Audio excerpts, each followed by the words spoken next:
Hi guys, welcome to my channel Indian Homeopath.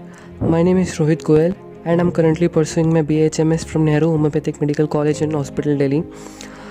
Before starting this video, I just want to make sure that you have enough courage to listen and accept the ugly truths because this topic is very sensitive, okay?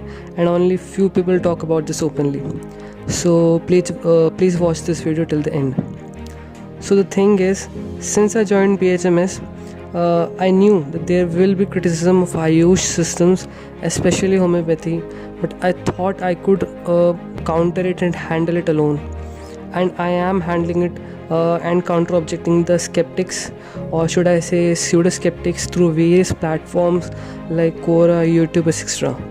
But slowly, I am realizing now that it's too much, and a normal BHM student can't sustain this much amount of destructive criticism and ignorance.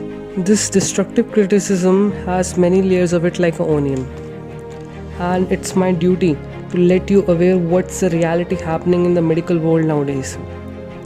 So my first question to you is why you follow such type of people, or I can say toppers from eminent institutions, your whole life, and why do you worship them so much? See, you have to understand, being a topper in net, he or she can tell you the strategies of net, but that does not necessarily mean that everything he or she speaks other than the net is logical. Moreover, the day which we crack the net, we are not the same person in our second year, third year, or in life. So the point is, people do change after net, and they are not the same person as before. So don't follow them blindly just because they have marked more right questions than you in exam and cracked the net, because intelligence is not equal to wisdom, okay? So choose your idols carefully, because net and practice of medicine both are very different things. Trust me, both are very different things. So my second point is, there are two type of medical people, especially talking about MBBS students, okay? First is good and supportive people, but the second type of people have following type of attributes which I have noticed in the due course of 2 years, like they'll show narcissism, pseudo-skepticism, biased behavior, ignorant behavior, arrogant behavior, they'll perform medical racism, and they are so nosy people, put nose in everything, which even doesn't come under their domain, expertise or domain. At many stages of BHMS, I bet you will definitely find these type of people who has so pity mentality that they will brutally mock you or judge you just on the basis of your net marks. They won't see who you are now and how much you have improved after net. Judgmentalism is so much active these days. There are various factors which control the net. Maybe your family conditions was not so good at that time, and so was your mental state. Maybe you got nervous breakdown on day of net. Maybe you were suffering from some disease by which you couldn't give your 100%. Maybe you were not interested enough in doing medicine at all. But they will simply neglect all these genuine factors and term this as excuses. But these are actually variables, not excuses, okay? That's really wrong, I would say. The whole purpose of exam is to test your potential and input in particular subject according to the specified pattern in a given set of time. And whatever be the outcome, if result is 50%, then try to improve it to 75%. If 75%, try to improve to 90% next time. The purpose is not to judge the child and quantify all his intellect, IQ and capabilities on a single exam. At least I have not done this type of medical discrimination in my life. I did not mock any Siddha medicine student or Unani medicine student or private college student like this. So when next time someone mocks you like that, just politely say to them that, man, how would you feel if I mock you of using your multiple quota, or not getting a clinical branch in PG, or trying for 5 to 10 times in NIT UG, or by calling you looters or puppets of pharma companies? You would feel bad, right? Once a wise man said कि बड़ा इंसान वो नहीं होता जिसको चारों वेदों का ज्ञान होता है। बड़ा इंसान वो होता है जिसके पास बैठकर कोई खुद को छोटा महसूस ना करे। Okay, my third and last question to you is why you find difficulty in recovering from after-net guilt in your heart.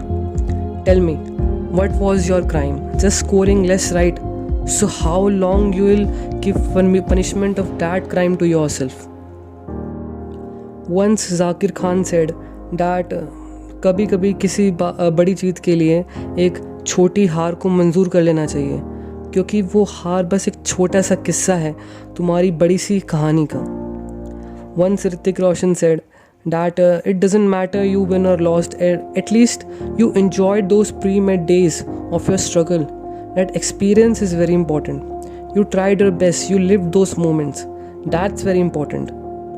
Once Jay Shetty said that stop replying the past in your mind. It's gone. Use your mental energy to manifest something new. Don't waste your precious life being stuck on what didn't work or what you could have done. Do something new today. Each moment is another chance to recreate yourself. You know why I'm telling you all this? Because I'm not that type of guy who would force you unnecessarily in giving multiple attempts and give your precious golden teen years to one damn exam. Because I know everybody is not made to do everything. Imagine a fish, a cat, a monkey and elephant all have to perform one task of swimming in a race, and of course we will call it as equal competition because conditions are same for everyone, right? See, that's the point I was mentioning before, that हर कोई हर चीज़ के लिए नहीं बना होता. Maybe you have got different talent inside you. Don't run after this rat race, okay? Trust me, I have seen many success stories of failure and but success in life. People don't get selected in medical, but later on they go to eminent institutions of management, civil services, economy, archaeology, etc. or become famous teachers and YouTubers. But still, if there is so much guilt inside you or ego of not getting MBBS, then don't worry, you still have chance to appear for it in middle of your course or after your completion of course. Because there is no upper limit as far as I'm concerned, right? And don't worry about society, man. Society जब चाहे तुम्हें गिरा देगी और जब चाहे तुम्हें उठा भी देगी. कल जब तुम UPSC निकालोगे तो वही दुनिया तुम्हारे आगे ताली बजा रही होगी जो अभी तुम्हें कोस रही है. Because it's a very dynamic world like our bodies. So close the chapter 1 and write chapter 2 of your life, learning from your mistakes and past. And don't worry, you already are a topper in eyes of your family and friends. Only thing which truly matters is what you think of yourself. So in the last, I just want to say that please don't self-doubt yourself. You are doing the right thing, and when you are doing the right thing and nothing wrong to anyone or whatsoever, you don't have to fear from anyone, right? Just become fearless like a lion and challenge the stereotypes of the society, because उसी में तो मज़ा है यार. Okay, so I hope you like this video, guys, because this video and all the emotions of this video are straight coming from my heart, and I feel for you guys. Okay, I feel for you guys, and please make sure to subscribe this channel so that I can grow this channel and become voice of all Ayush students with no profit objective. You can also put down comment for suggestions and inputs about this video. I'll see you guys in the next video. Thank you.